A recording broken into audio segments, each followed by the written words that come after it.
discours se fait l'écho d'une inquiétude majeure. Les langues polynésiennes sont-elles menacées? Aujourd'hui, le tahitien perd du terrain face au français, langue de l'école. Ce constat est alarmant. Que faire si la transmission au sein des familles reste aussi timide? Ce documentaire plaide en faveur d'un sursaut salvateur de l'identité des peuples autochtones. Je vous demande pardon. Pardon de ne vous avoir pas parlé en tahitien pendant votre enfance et toutes les années qui suivirent. Le tahitien se perd un tout petit peu, petit à petit.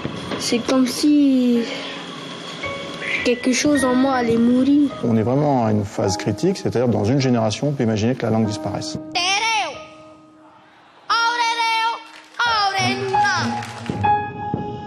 C'est pas seulement une question de la langue, c'est aussi de savoir qui nous sommes.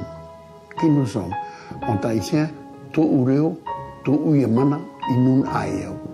Ma langue, c'est mon pouvoir, et c'est comme cela que je suis un peuple.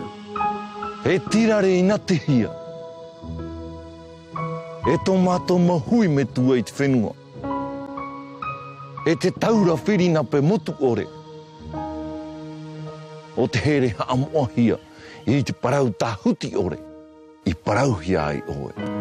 E tamari I māo. Māohi awareware ore I tō oe māohira. Nā roto I tō oe reo tumu.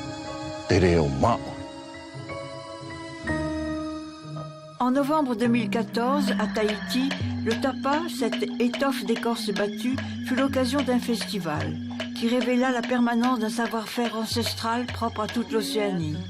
Au rythme des battoirs, le tapa exprime ses liens avec la terre, avec les ancêtres, qu'ils soient vêtements, marques de pouvoir et de richesse, source d'échanges ou encore expression artistique.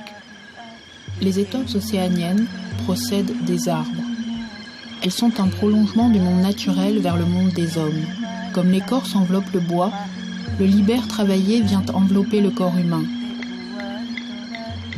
À Fidji et en Polynésie, porter une quantité importante de tapa, être riche de tapa, permet d'affirmer son prestige. Certains motifs apposés sur les étoffes ne peuvent être portés que par des personnes de haut rang.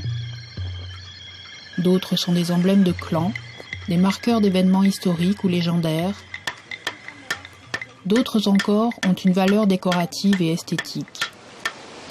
Tapa is something that has accompanied my life ever since I was a child. I had a grandmother. I remember her only as the beater of tapa. C'est une histoire de vêtements, de voyages, de savoirs naturalistes, de rapports sociaux. Tout cela pour un petit mot de 4 lettres, tapa. Rendez-vous à la Maison de la Culture du 4 au 12 février.